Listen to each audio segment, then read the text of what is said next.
Hey guys, welcome to the LitRPG panel. Yeah, First, I want to thank Amy and Nick, who are working behind the scenes to help all of us out, and for putting this on. This is a really cool opportunity. I haven't done a panel in like since coronavirus started, so this is a nice break. Um, let's start. I'll introduce myself and then hand it over to Tim, and we will just go counterclockwise. If that works for everybody. yeah, absolutely. Cool. So I'm Stephen Landry. I am the author of Stardivers, a lit RPG GameLit. I also write science fiction and fantasy. And I'll hand that off to Tim. Hi, Tim Kaiver. I wrote Cypher's Quest. It's the first book in it's a combination science fiction fantasy series called Cyphercraft. Yeah, glad to be here. Also one of the Lit RPG Guild Masters with Steven. So it's an honor to be here. Thanks. Troy Osgood, write Skyroams Online, and some other sci-fi and fantasy stuff, and a bunch of other stuff that coming next year. Hey, what's up, everyone? I'm Ryan. I've been writing since March of this year, so I have two series. Science and Sorcery series is a non-lit RPG sci-fi and fantasy series. My other series, Overdrive, is a lit RPG that also includes a lot of stories and details from my time working in esports as a journalist and consultant. That series is actually not available on Amazon right now, as it's been picked up for republishing, but it will be available again along with audio and a fourth book beginning of next year. Nice, and congratulations on that. Oh yeah, thank you.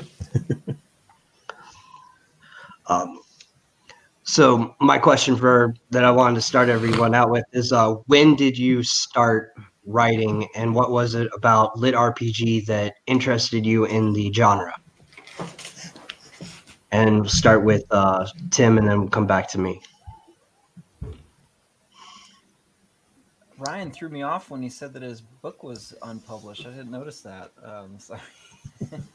Oh yeah. It's it's going to be republished again soon, but yeah, it actually is offline at the moment. Give me a bit more time to write, I guess, on the other ones. Well, cool. I actually still have it all downloaded on my Kindle, but I saw that they came down today. Yeah. Recently, but it's a good step forward for you, though. Oh, thank you. Yes. So sorry that threw me off, and then I just screwed everybody up. So when did I start writing? Was that the question? Yeah. Yeah. And what? I've been writing for pretty seriously for about 10 years. Started out writing fantasy and science fiction and horror, and rewriting novels, and Cypher's Quest has been rewritten like 7 times. But one of the things that really turned things around for me was reading The Land about 3 years ago, and that kind of inspired me for the gaming time that I missed, because being a writer where it's not my full-time job, like that is my hobby. So I haven't been able to game as much as I would like to, and so when I saw that you could put gaming mechanics into the story, I just latched on, and I've been hooked ever since. That's pretty much all I read, and I wanted to make my series like that. So that's what I've been working on. I actually had a very similar experience to that. I wrote sci-fi, horror, and all that. I've always been a huge gamer, and then in 2016, I was talking with Taryn and a few others, and they introduced me to the genre lit RPG, and it's been like love ever since. Troy? Let's see. I started back writing years and years ago. I'm a lot older than most of the rest of you guys, so this is a long time for me. But about 2014, 2015, Amazon started up this thing called Kindle Worlds, which was essentially fan fiction, but you could get paid for it. It was official fan fiction because the property owners put it up there and allowed people to write whatever they wanted to it. So I found G.I. Joe was one of the things that got up there, and I was always a huge G.I. Joe fan. So I started writing some stuff for that and found out that, prior to this, I always wrote all this stuff and never was able to finish anything. And I started writing that, and people actually liked it. So that helped get me motivation to actually finish something. And I wrote, in 2016, I wrote my first fantasy, The Skeleton Stone, and self-published it, and had absolutely no idea what the hell I was doing. And then the sequel to that just took forever to write, just because it was just, I don't know why, just could not get it going. And I wrote a sci-fi novella series in between there called Eric Lancer, and I'm actually working on republishing that with new covers. So that should be the 4th episode of that should be out by the end of the year.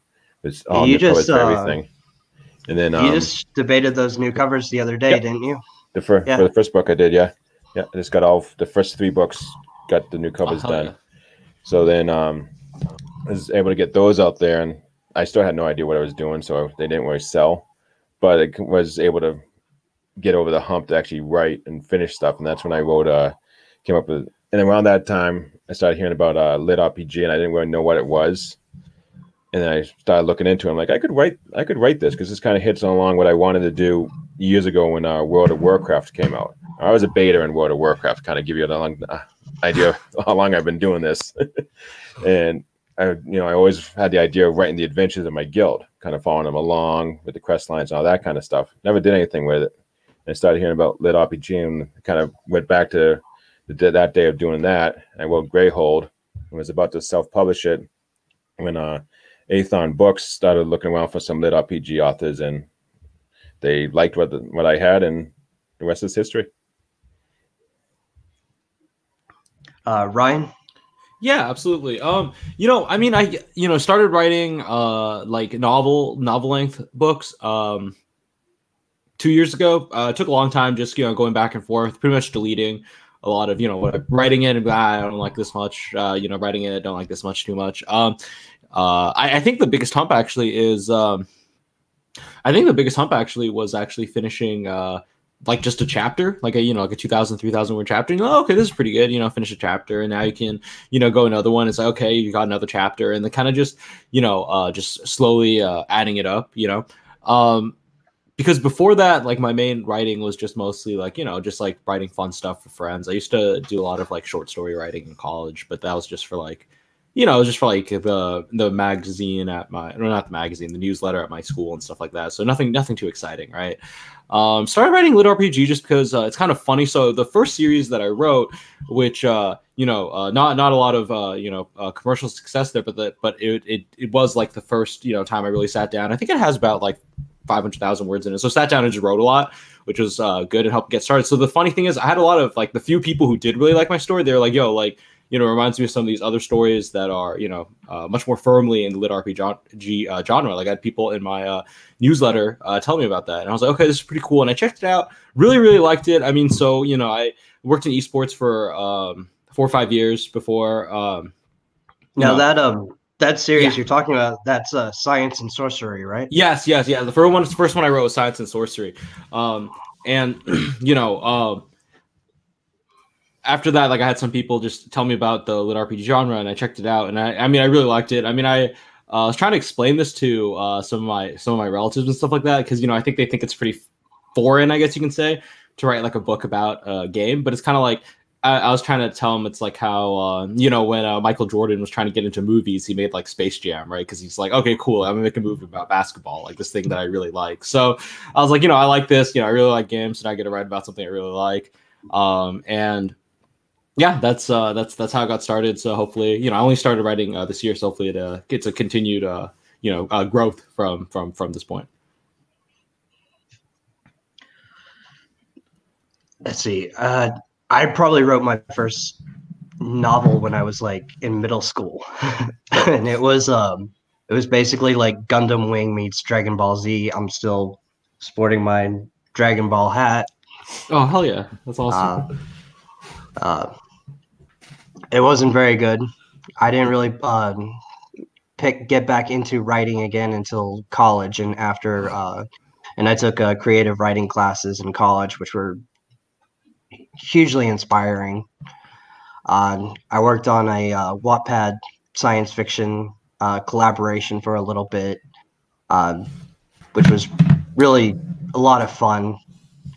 And then I started working on my first lit RPG in 2016 after publishing a science fiction novel, which did all right, but I didn't really know anything about marketing or science, uh, like writing science fiction or fantasy back then.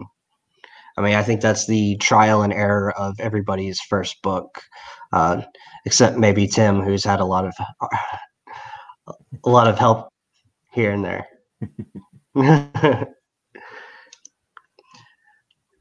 Because I mean, Cypher's Quest is awesome. One of the things I wanted to bring up, and I'll get into it in a little bit, is both Tim and Troy, both of your books feel very Final Fantasy inspired. And I love the way that you guys, all three of you, mixed science fiction and fantasy together. The main character, the main class was modeled after the Dragoon in Final Fantasy, which is my all-time favorite class to play in an MMO. Troy's is one of the earlier ones that I've read too in LitRPG, and that was one of the things I loved about Hall was the Dragoon element to it. Yeah. Just got my Windwalker as book 2 cover back today, and it's got essentially that a Dragoon character. So yes, definitely. Yeah. With the so the Final Fantasy inspiration is, I mean, nailed it. So for me, my gaming, like, I don't know, just the way my age worked with online gaming. Like, I was more of a hacky sacker hippie kind of kid in high school, and my younger brother was playing Warcraft. So the games that I played were before that was Final Fantasy. And one of the things I love about Final Fantasy is the way that you can change classes and just develop very interesting parties that you wouldn't maybe necessarily coming into the game think, okay, it's going to be a wizard and a knight. But Final Fantasy gives you the opportunity to kind of specialize. And so, like, Sabin was always my favorite, but then I've also got him using like Fire 3 and Ultima spells against the final boss. So that's one of the things that I wanted to do, was to have a fun and a different take on class systems within the party. And moving, like, using that as a jumping off point, defining lit RPG itself, like, Impossible. is impossible. Yeah. I mean, lit RPG is a subgenre of GameLit, but not everybody's heard the term GameLit. Even then, a lot of people don't use that term at all. Lit RPG is described as crunchy. Some people have light lit RPG, and then there's real RPG and dungeon core. Yeah, it's kind of interesting because lit RPG is almost like, it's not a genre by itself. It's more of a descriptor for everything, because you can have a sci-fi lit RPG, you can have like Angels, you can have Angels zombie horror lit RPG, you can have fantasy, you can have tower climbing, you can have dungeon core, quenchy, non-quenchy, and you can have, like, one of my books coming out next year is a lit FPS, first-person shooter. And then you have the Illusion, which was based on like a Grand Theft Auto kind of game. So it can cover everything. And just the only defining element is that it's somehow game related with mechanics involved. Like lines you can do, mechs, elements, and all that kind of stuff. It just covers everything. So it's very hard to pin down what a lit RPG is, because it's everything. Urban fantasy can fit in there. I'm sure somebody's gonna come out with a detective lit RPG, which actually would be kind of fun. Yeah, I Getting actually was experience about points to for say- solving crimes. Yeah, I was about to say stuff. it's kind of like it's kind of like it's more of like a tag on, right? Like you Yep. can have like it's like a superhero story, like your point about a detective, right? Like Batman stories are superhero stories, right? But many of them are, you know, oftentimes detective stories, right? Or like, you know, like you can kind of have, it's kind of more like I think the thing that I guess fans like about it, I think, is like, I think there's one interesting note is just how, like, I think a lot of the abilities and a lot of the character progression is more quantified, and I think that I feel like the really good stories that I read or that I'm trying to write, I guess, there's like kind of a sense where there's not a lot of like sudden outside swings, like a lot of action you kind of see, or like a lot of I guess like intelligent actions that the characters take. You can kind of, they're a little bit more defined as opposed to, you know, like maybe another fantasy world where there's a lot of like unknown interactions. Like I feel like there's fewer.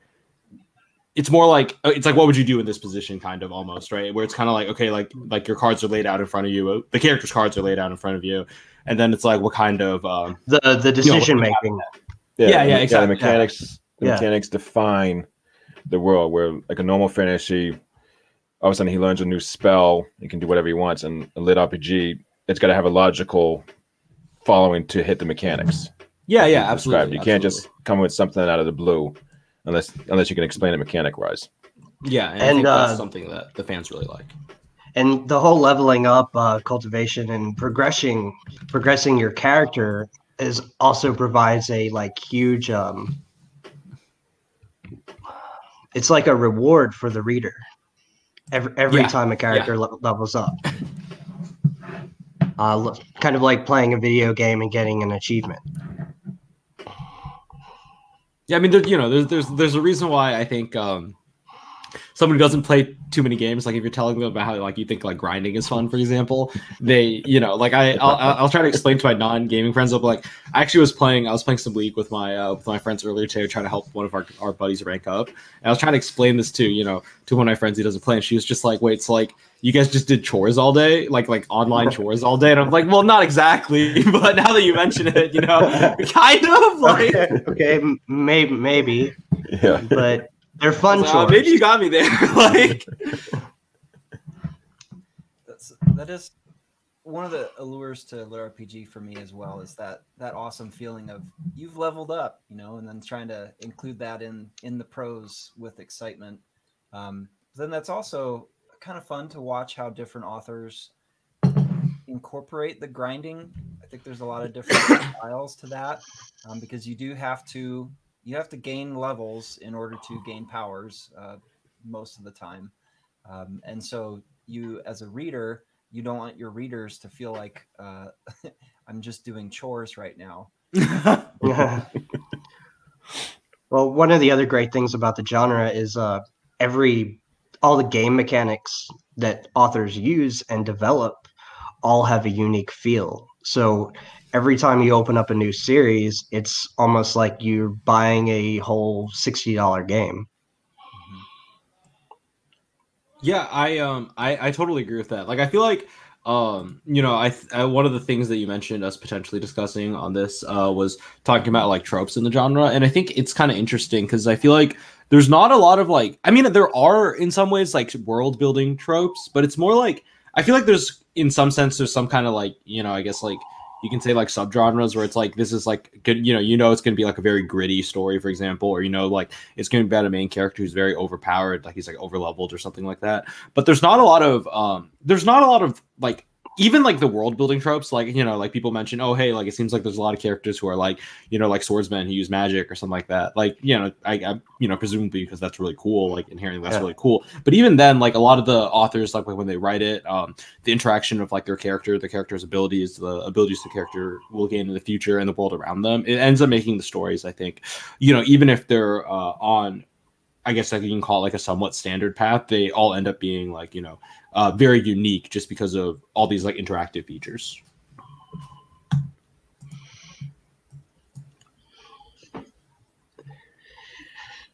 And let's see. how do you guys feel that lit RPG complements the science fiction genre and expands it?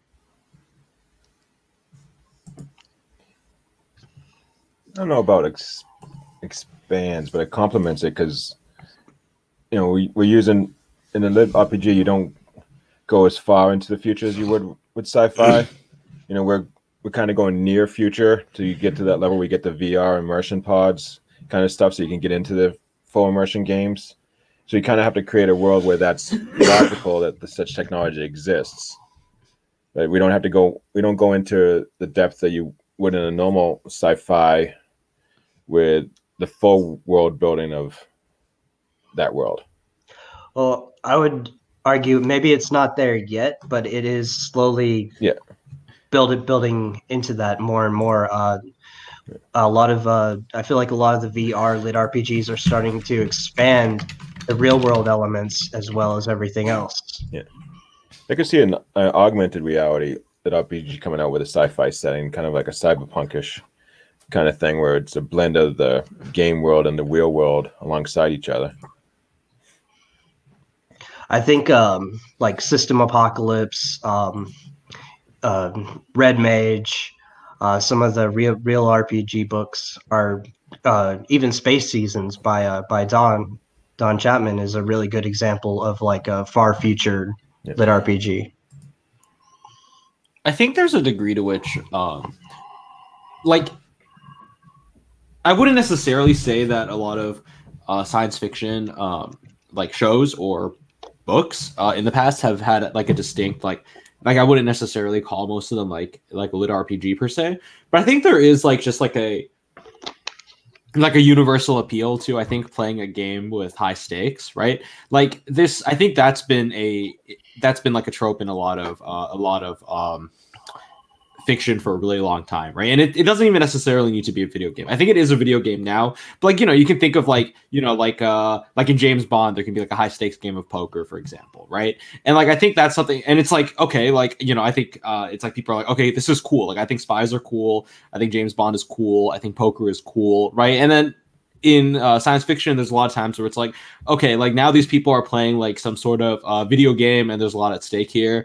And it's like, okay, this is cool, right? Like you're like, I think science fiction is cool. The inherent world around it is cool. And I think it's cool that they're playing this game. Like this game sounds like a fun thing that I'd like to try myself. You know what I mean? And I think that's something that's an area where I wouldn't necessarily say it's an expansion, but I would say it's a very significant complement, right? Like it works well together because you want to put things that are cool in your story or that seem fun and your readers can enjoy it. When I was writing Cypher's Quest, Stargate was my favorite show, and the epic consequences of the Goa'uld and what they might could destroy Earth, or the space adventures that they had and going into new planets.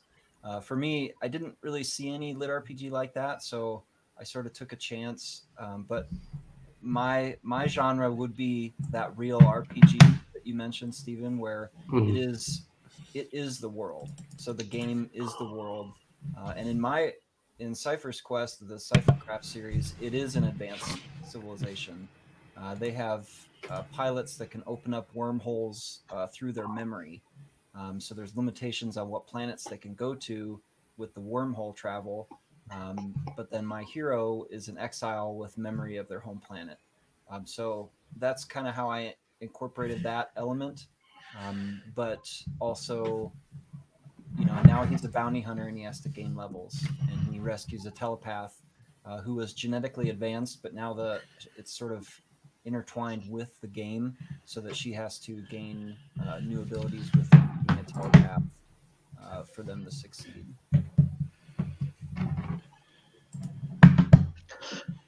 I think I've read Cypher's Quest, and that was actually one of the things I really loved about it was the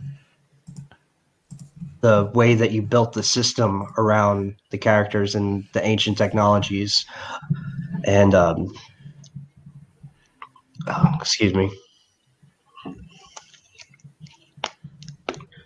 I started reading Star Divers here recently, and thought you and I are like brothers in that. We're both inspired by Stargate, and I enjoyed the advanced civilization that you built as well, Stephen. Thank you. I appreciate that. One of the questions I wanted to ask was, what does everybody here? Because there's a lot of different opinions on what makes a great system in a game, good game mechanics. But I'm curious what everybody's opinion here is about that.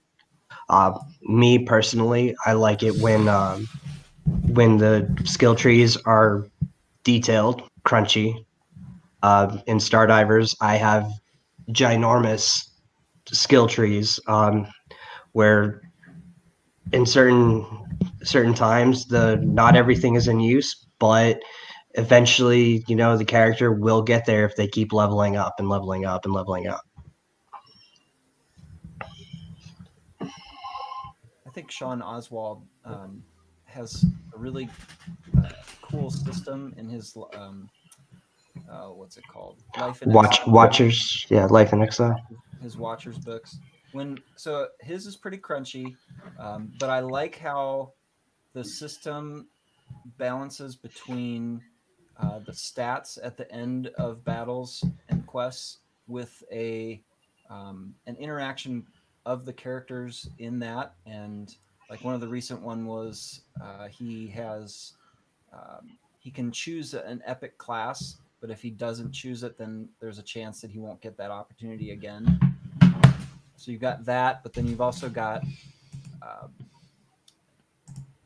his uniquely describes the math, which I don't see a lot of LitRPGs doing the math in that. It's just sort of here it is, but his does that in a way that's like, oh, that's cool. I have so many I have journals filled with the math and Excel sheets, and I could probably publish like 300 pages of just math alone. Yeah, the system, whatever system you use, it has to be logical within the confines of the book. You have to stay within that logic. So it could be completely wild, but as long as you can make it look like everything makes sense and stays logical within there, you can kind of go crazy. And like Tim mentioned, Sean's system it's very broad. He's got so many different classes, and you can see how the actions of the characters led to those specific classes. So it's kind of tailored to them. I try to keep it as simple as I can, just because I don't want to do the math. I made a mistake early on in the first book, and I didn't do my addition right, and then I had to go back and backtrack through, and we add everything, through pages and like a dozen battles we add everything to make sure it all lined up again. I try to keep it simple. Sometimes mistakes do happen. That's why having beta readers, having editors, it's one of the most important things about writing in this genre. Making sure your math is correct. Yeah. In this genre, you have to make sure your math is correct, because if you don't, one of the readers is going to point it out to you. Which I love them for it, because somebody needs to keep track. Yeah, that's actually a good thing. Like, people are like, hey, what's up with this? Like, because I think a lot of them like to, they like the idea of, imagining themselves in the world or in the game. So like, it's important to the reader experience, I think, to have a lot of the consistency there. You know what I mean? Like, for me, when I'm trying to make these, like in this, the Overdrive series, it's like people are like building robots, and then the new series I'm working on is more like a cultivation series, but they're still like it's with a heavy customization focus for both of these books, right? And for both of them, I think one good thing is I try to keep it very open-ended, because I like the idea of people who read my books. I've had some fans say, "Oh, hey, this is cool. Like, if I was like doing this, I would do this," or like, "I think this is cool," right?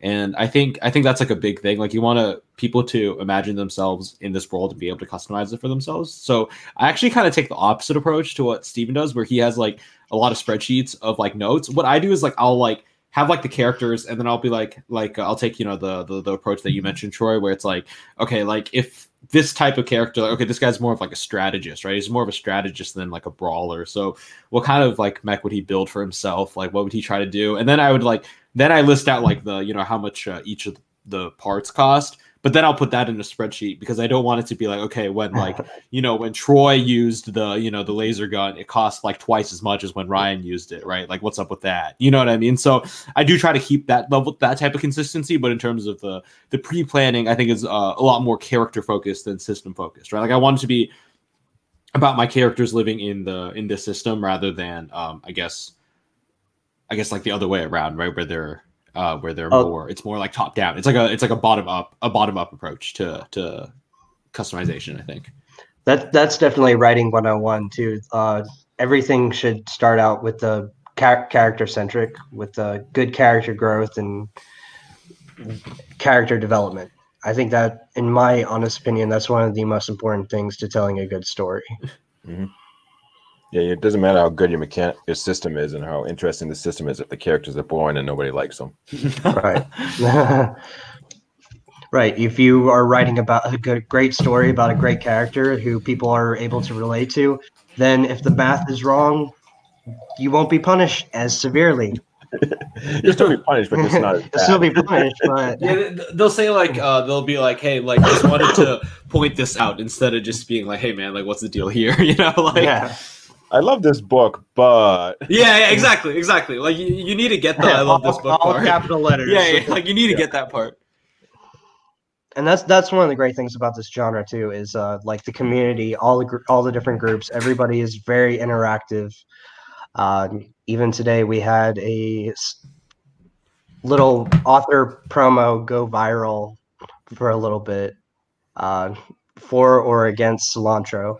Oh yeah, I saw that. That was pretty funny. I was too busy to jump in, but I was like, okay, this is pretty dang funny. I'll take a look at these posts later. Yeah, I did one of those Homer Simpsons back into the bush when I saw that. I'm like, okay, I'm out of here. I'm actually I'm friends with Jamie, and I mailed him, Amazon Primed him some cilantro.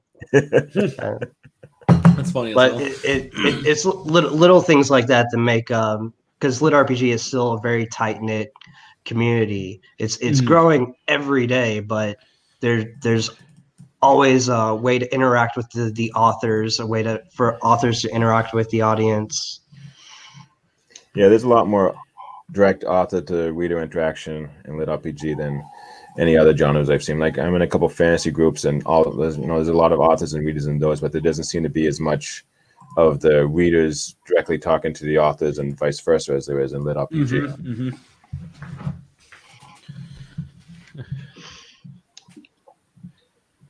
And well, one of my other questions was, so I know you were talking about Stargate earlier, and you were talking about G.I. Joe. I'm curious, what in Final Fantasy, what other science fiction or video games inspire your writing? I get a lot from Ultima Online, which is an old game from I started playing back in 2001, I think it was. It's not very popular anymore. It used to be the biggest one, and then World of Warcraft came around and kind of demolished everything. So a lot of Ultima, a lot of World of Warcraft. I don't get as much time to play anymore, just because I have to write now. So, but those are probably about my biggest influences from as far as gaming is concerned. Dune was a huge influence for me. I loved the battle between the houses, and how House Atreides is just so terrible. And as a reader, you can't believe that these guys are still alive, and yet the consequences are across the universe. So that was one of the things that I wanted to bring in, and have a big bad galactic empire, and then use LitRPG elements to find a way to overcome them, kind of like in Dune. How about you, Ryan? Oh yeah, so I mean, for me, I'd say that just from the mech standpoint, my favorite mech stories are Gundam, they're definitely the classic, but also Gurren Lagann, and I think those are cool just because I like Gurren Lagann a lot because it's a lot. It feels very very tied to the characters, like they're all like trying to exactly, like they're all just trying to like the machine power is directly tied to their own, I guess, like character development and growth. And I thought that was really really cool. In terms of games, I mean, I'm a big I like team games a lot. Like I like like League of Legends or like CS:GO, where it's like like everyone on the team kind of has like a position they play, and they're trying their best to I guess like fulfill the responsibilities of that position and the cooperation standpoint. I mean, I'm a very big sports fan, and I actually coach high school polo. Like I've been coaching for 3 years now too, and I really like I guess like a comparison to that in other books would be kind of like the party system as well, right, where people are trying to fulfill their role and responsibility for their teammates, and those are the types of stories that I really like writing and reading. So yeah. I play pretty much everything Fallout, Skyrim, all the way back to MechWarrior, Genome, Doom, Gears of War. I really love like the survival horror genre. A lot of Stardivers actually goes into kind of the survival aspect of being in a game in a VR world. I'm also a really big fan of the post-apocalyptic genre.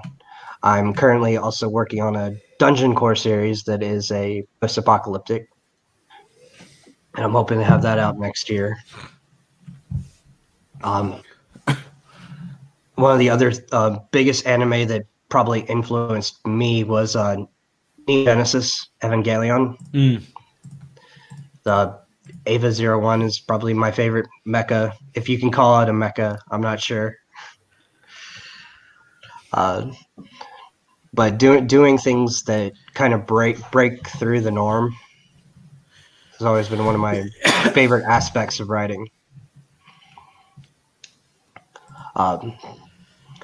My other question is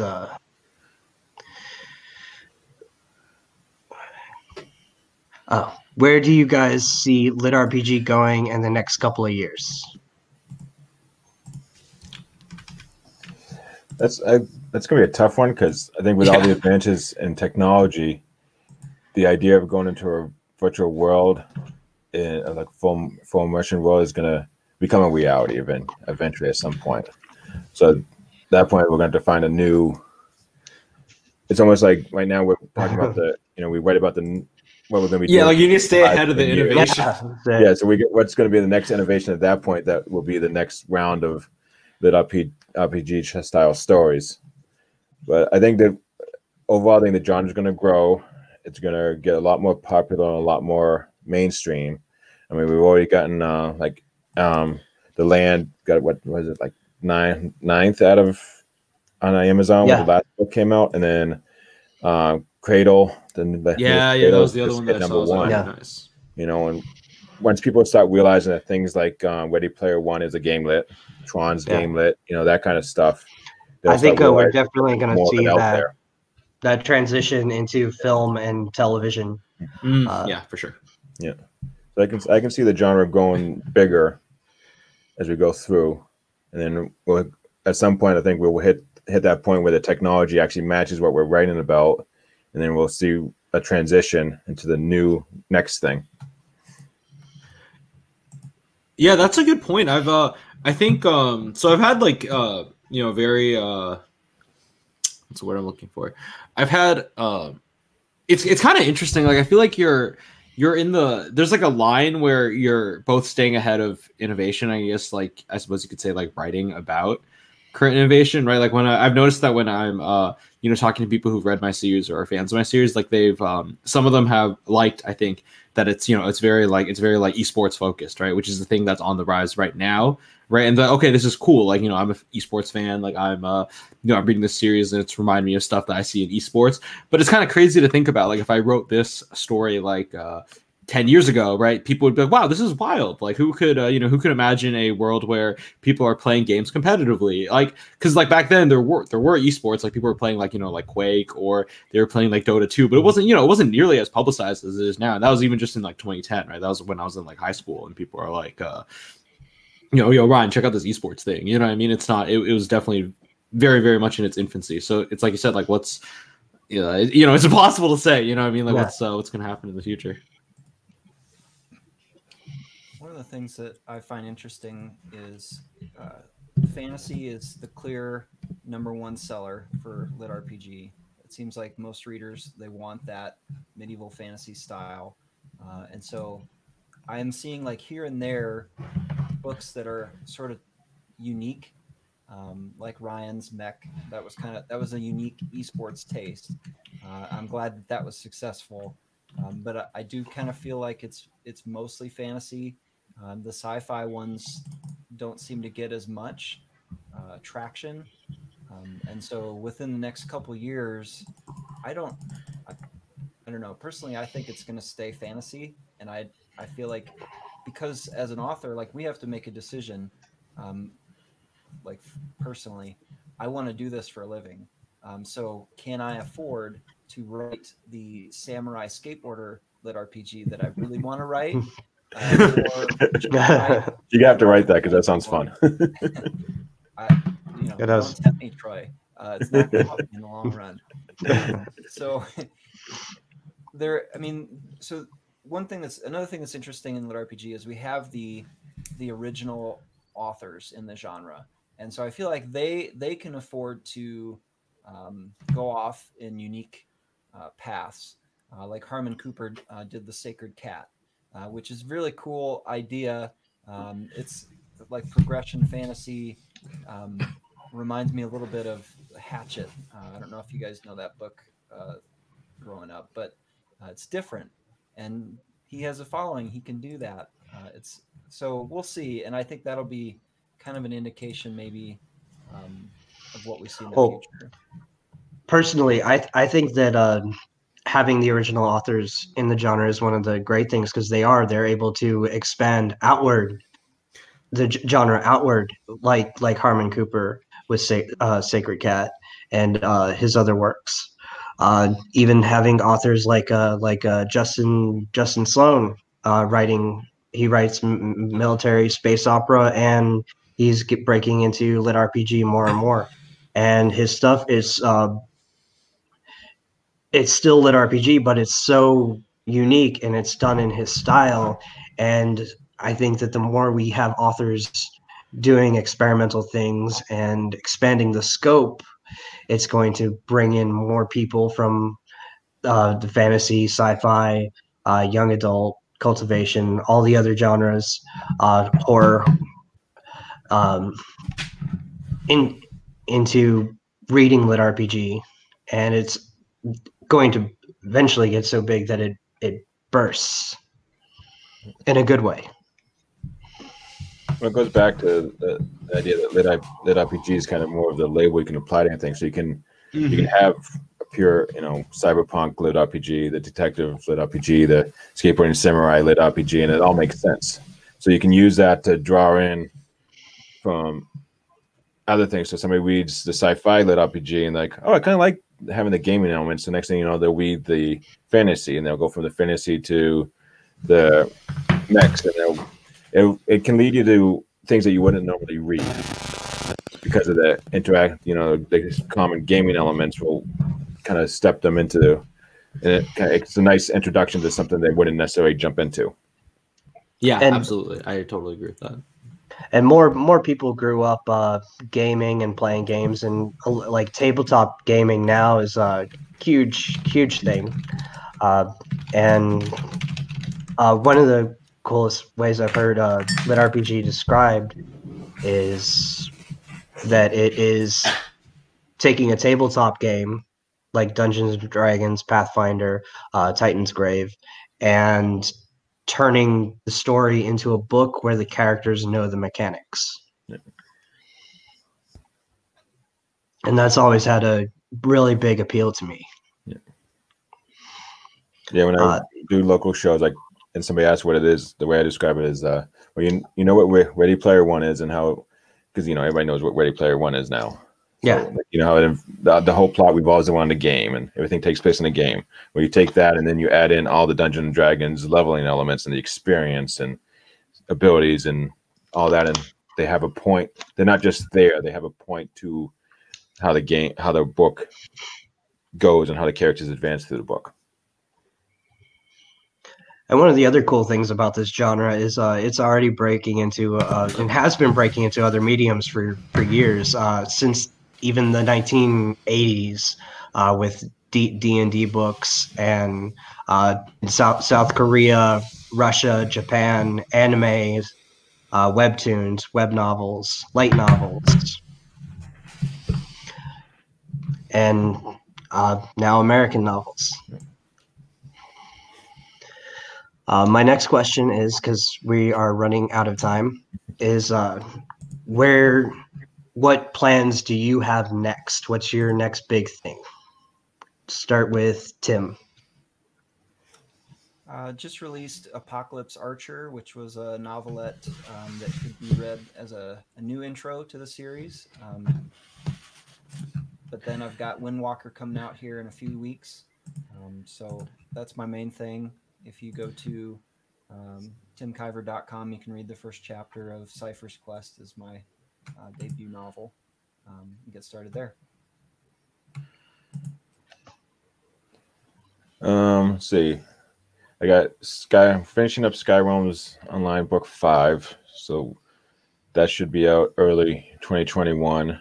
And I got 2 new series that are the first books are both done, and we're just waiting on the audio to come through for both of those. Oh, nice. One is Battlegrounds Online, which you can catch a sample, or not a sample, but a short story in Stephen's Rise and Rescue, the anthologies that we did. Is the first look-ins in there. And then I got a book called Jeff the Grandmaster, which I'm co-authoring with Jamie Castle, who has done a lot of stuff in fantasy. He did the Buried Goddess saga, which is excellent. Everybody should check that out.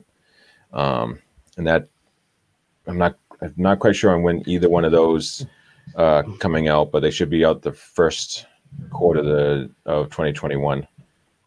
And then we're just going to finish up Skyrim, which is 9 books. Both of the other series are 3 books, and I got a long list of stuff to do after that. Real quick, you mentioned the Rise and Rescue anthologies. I should have mentioned those earlier. They were an effort that myself and about 30 authors put together earlier this year. We did 2 volumes. There they are. Oh, that's awesome. And all of the proceeds have gone to Wires in Australia to help with relief efforts. We started it back in January of last year when the huge forest fires were happening. And we have successfully donated over $700. Nice. Yeah. For me, yeah, I have so like I mentioned, my Overdrive series, the first 3 books are getting republished, and that's also going to come with audio. I'm very excited about that. On top of that, I have another series that I'm currently working on right now. Like I mentioned, it's a cultivation series with a lot of customization. So that's actually going to come out, I'm hoping,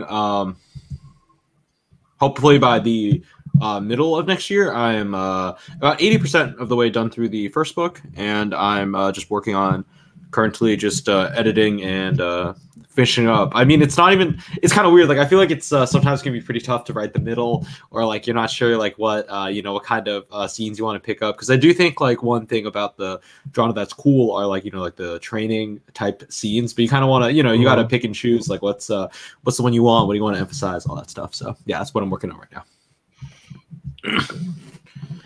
I have Stardivers 2 coming out November 13th, next Thursday. It is my first solo book in about a year. I'm really excited. I've been working with co-authors for the past year on a young adult fantasy series called Temple of the Storms, and another series that is a adult fantasy called Vampire Sorcerer that has lit RPG and dungeon core elements. And I'm planning to expand the Stardivers universe greatly next year. I'm planning to have a book come out at least every 6 months in that universe, as well as a new post-apocalyptic lit RPG dungeon core series, Dungeon Valkyrie, coming out either in January or February of next year. And Dungeon Valkyrie you can read the first few chapters of it in Tales of Dungeons Volume 4, which is a dungeon core anthology that is available on Amazon now. But besides writing, several of us are also working behind the scenes to create a lit RPG app. And Tim, I will let you explain it. I think you can explain it a little bit better than I can. Yeah, sure. So the LitRPG Adventurers Guild is our Facebook group. We've got a Discord as well, and the community that we're building there is helping to produce an app. BF Rock River, author of Altered Realms, is the main guy behind that. And essentially, the app is like Goodreads for LitRPG, where essentially you track the books that you read. The rating system is going to be different. It would just be like read or favorite, so that you can keep track of your favorites. We see a lot of people that put comments about what's the name of that book that I read. Yeah. I got 3 books in and I don't remember, and I want to see if there's another one out. And so BF is creating an app for that where we can help people keep track. So it's not out yet, but if you follow us on Facebook or the Discord or litrpgguild.com, you can find out when it comes out.